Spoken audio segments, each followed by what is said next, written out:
শামসুদ্দিন তোর বলে বিয়ে। কে বললো দেখে? একটু আগে খবরে দেখলাম বে। কি হ্যাঁ দেখলি শুনি? এক কালু মেয়ের সাথে এক কানা টিকটকের সাথে বিয়ে। আমাকে দেখে তোর কানা টিকটক মনে হয় বে। না বে, এটা তোর খবর না। আমি যেমনই গেলাম তোর খবরটা চলে আলো। তাইলে কি বে? হ্যাঁ বে। কি দেখলি বল না রে। হ্যাঁ বলছি, এটা দেখাচ্ছিল তো ছেলের মা কদবানুর সাথে এক ফেসবুক সেলিব্রিটির সাথে বিয়ে হতে যাচ্ছে। এসে খারাপ মজা দাও না, এটা বিয়ে মজা দিস নাই। হ্যাঁ আমি জানি জানি, বিয়ে মানুষকে পঙ্গু করে দেয়। হ্যাঁ কদমর যে দুটো ছেলে তোকে কে বললো বে? পরে বললো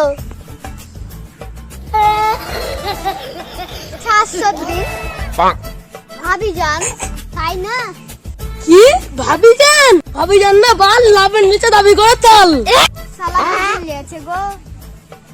আচ্ছা ভাইজান বাদ দে, কদমর নামে উল্টো পাল্টা কে বলেছে বে? এই শালা খবরটা টিভিতে দিয়েছে, তার নামে একটা সাইডি বলবো কি ভুল?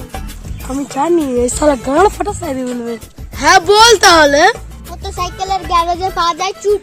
আরে মোটরসাইকেলের গ্যারেজে পাওয়া যায় চুটকি। ও শালা মুদিখানা দোকানে পাওয়া যায় চুটকি, 2 টাকা দাম, খুব ভাল লাগে। ও হ্যাঁ, এখানের দোকানে পাওয়া যায় চুটকি। রে মুদিখানার দোকানে পাওয়া যায় চুটকি। এ শালা ভুলভাল খবর পাঠাইতে, তার চুটকি খেয়ে মেয়ে দেবো।